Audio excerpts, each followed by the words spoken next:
Hey YouTube, what's going on? Malicious Intent coming at you with another True Draco Deck profile. As you can see, I've got 6 cards draped across the top of my mat.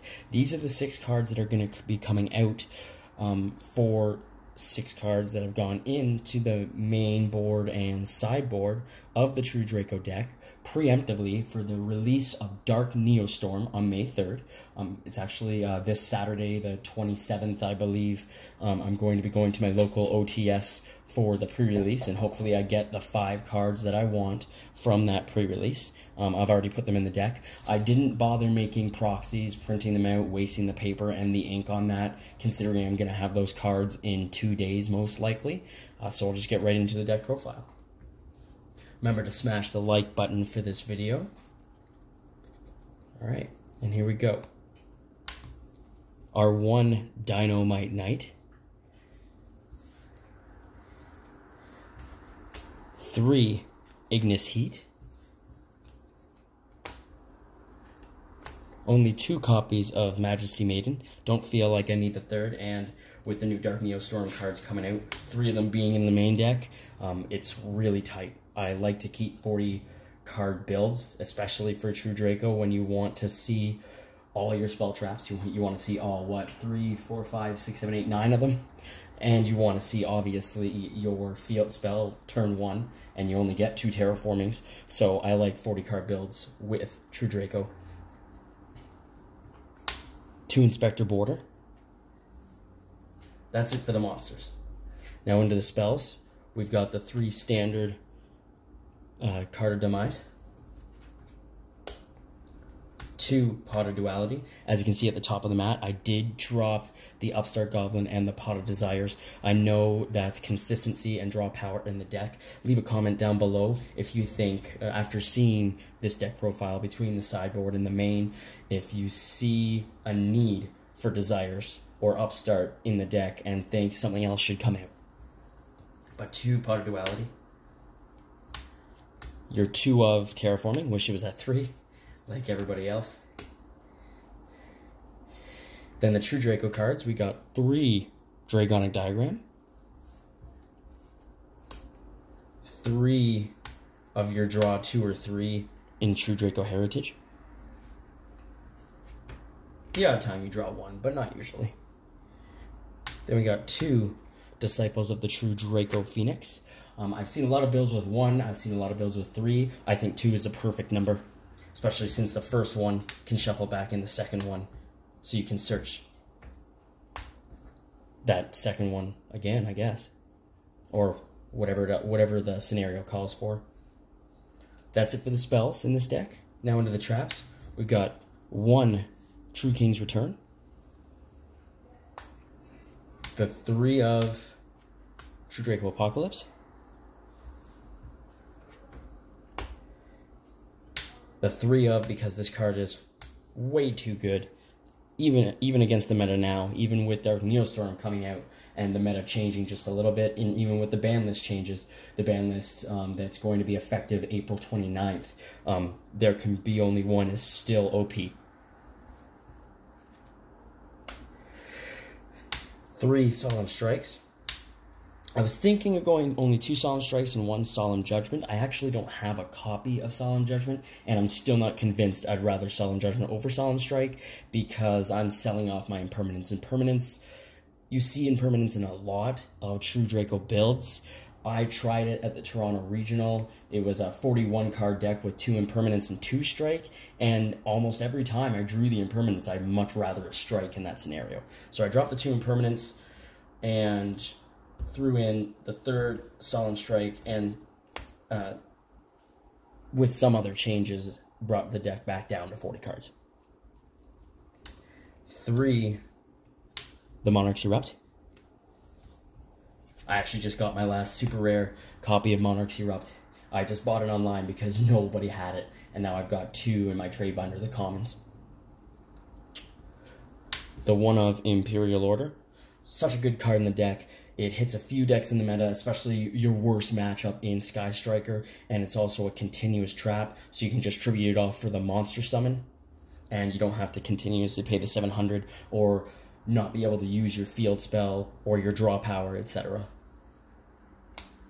And now the 3 of, again, they're blank cards. I didn't want to waste the ink and the paper for just 2 days worth of having a proxy. So this is the new card, Manhunt.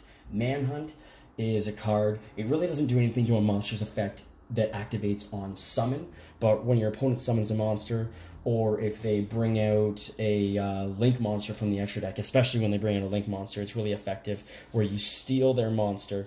In some decks, especially like Guard Dragon or Thunder Dragon, you could halt them, stop their play right there by taking the right link monster, maybe steal a Saryuja, so they can't get the extra special summon. As I said, they still get the initial effect on summon or link summon, so they'll still get, for example, the Saryuja, the draw 4, put 3 back, but you'll stop them from getting that extra special summon, and you could shut their turn down right there because they just lost their link 4 to make whatever they're going to make on their next play, and they didn't get that special from the hand to keep their play going. I also love that it is a continuous trap. Another reason why I'm running 3 and not 1 or 2 in the deck is it's tribute fodder. But you do have to be careful. If you tribute the card, you actually, unless you got rid of their monster that's on your side of the field some other way, you actually give possession of the monster back to your opponent.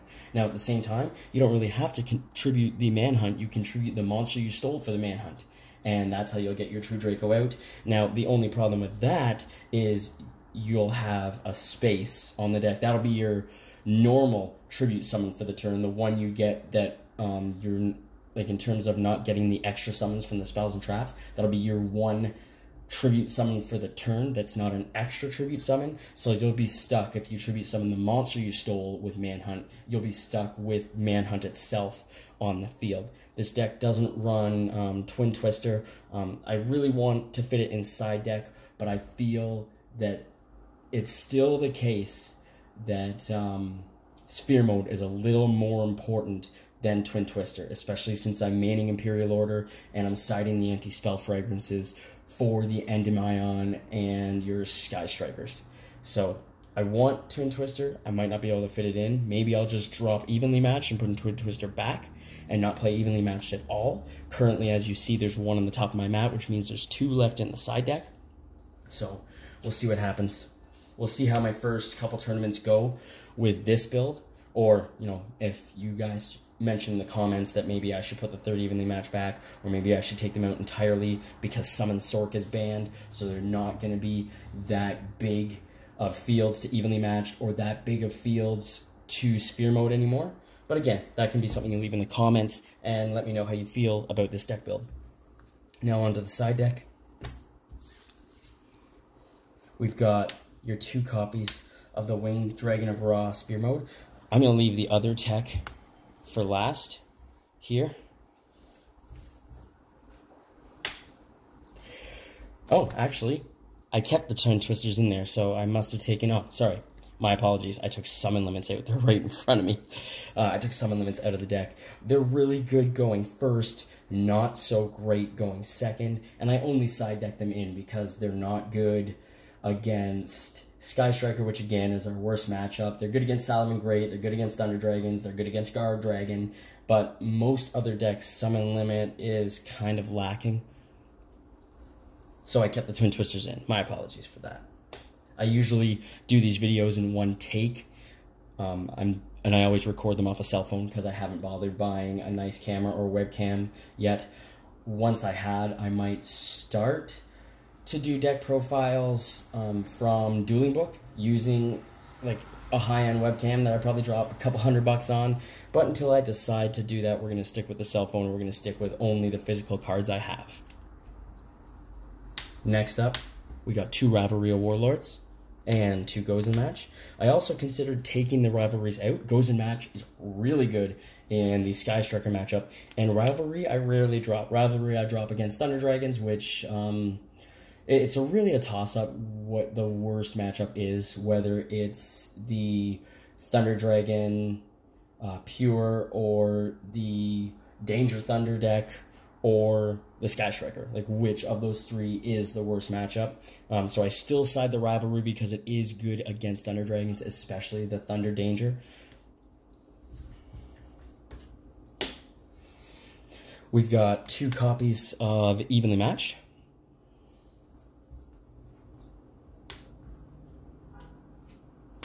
And finally, but not finally, because I have this secret tet set aside, 2 copies of Anti-Spell. Again, this is for your Sky Striker, this is for your Pendulum Magicians, this is for the Endymion, or Endymion, however you pronounce it. And those matches are actually, like, they just get shut down, for the most part, with Anti-Spell Fragrance. Like, True Draco gains more steam than Sky Striker, in my experience, when I have Anti-Spell Fragrance up. It also shuts down Pendulum decks entirely, so I really need this, along with probably the Twin Twisters, against those 2 matchups. Technically 3 matchups, because there's 2 different Pendulum decks. And then finally, my last tech, set rotation, and this is going to be 2 Mystic Mining. Mystic Mining, I think right now in the OCG, it's called Mashudo. It basically says when your opponent controls more monsters than you do, they can't attack and they can't activate monster effects. When you control more monsters than your opponent, you basically do the same thing. So the reason why I'm playing set rotation is I can set rotation. It's just basically a 3rd terraforming, if that's how you want to see it, in the deck. It's going to grab out my, hopefully, first turn, but set rotation, obviously, it's only a 1-of, but it's going to grab out my Draconic Diagram. It's going to give my opponent a Mashudo. That is a really good scenario if they went first and built one of those unbreakable boards. Even if it's not an unbreakable board, if they went first and put even 2 or 3 monsters on the field, Mashudo or Mystic Mining is such a great card to respond with that. And when I set rotation it to my opponent's side of the field, they can choose to flip it face up, they can choose to leave it face down, doesn't really matter. I really doubt they'd be choosing to flip it face up unless they played their own field spells, because when they have more monsters than me, it's going to shut themselves down. And the way they get rid of it is if, I believe, I can't remember the card text off the top of my head, I should have wrote it down, but I believe if they go down to having the same amount of monsters as I do, so if they're going to end their turn on 1 when I have 1 True Draco monster up, or 2 if I have 2 True Dracos up, or a border and a True Draco, then they're going to allow themselves on the end phase to destroy that Mystic Mining / Mashudo. But in other words, this card is so good, especially turn 1, especially if you go first. If you open up Terraforming and you decide to Mashudo, or if you just hard draw the Mashudo Mystic Mining, then you can play it. And with your 1 or 2, especially with Inspector Border, if you didn't get any True Draco monsters and you just open Inspector Border and Mashudo, or Inspector Border and Terraforming, and you choose to go for the Mashudo, it's just too good. It's just too good. Your opponent doesn't get monster effects for the most part. They can play around the Inspector Border, especially with Pancratops, but it's just so good to have both of these cards face up on the field, as long as I can keep / protect the monster, or even if I have no monsters with Mashudo face up on the field, and then I turn around and I manhunt one of my opponent's monsters. Well, they have more monsters than just the 1 on the field. Mashudo reactivates, disallowing them to have monster effects and to be able to declare attacks. So I believe that Manhunt and Mashudo is such a great combo. Everybody expects Mashudo, especially because of what it's been doing in the OCG. A lot of OTS stores in the OCG have been emergency banning, in a sense, Mashudo, not letting people play it in the tournament because there's been so many complaints about it, what have you. Even if it got restricted to 1, I could see it being banned in the future because it's so broken. But even if it got restricted to 1, I would still play the 1 with set rotation and my 3 Draconic Diagram. So again, Desires, Upstart, and Safe Zone, because I love Safe Zone, especially in True Draco. Those 3 came out for 3 Manhunt, and the 2 Summon Limits and my 3rd Evenly Matched came out for the set rotation and the 2 Mystic Mine, or Mashudo. Like if you liked this video, subscribe if you really liked it, smash that like button for me, and again, if you have any deck ideas for me, or any opinions on me playing 3-man hunts, or me siding the Mashudo, or any changes you would make, like keeping the Pot of Desires, maybe taking the Twin Twisters out of side deck, whatever you think, leave a comment below. Have a great day, guys. Tell all your Yu-Gi-Oh friends, peace off.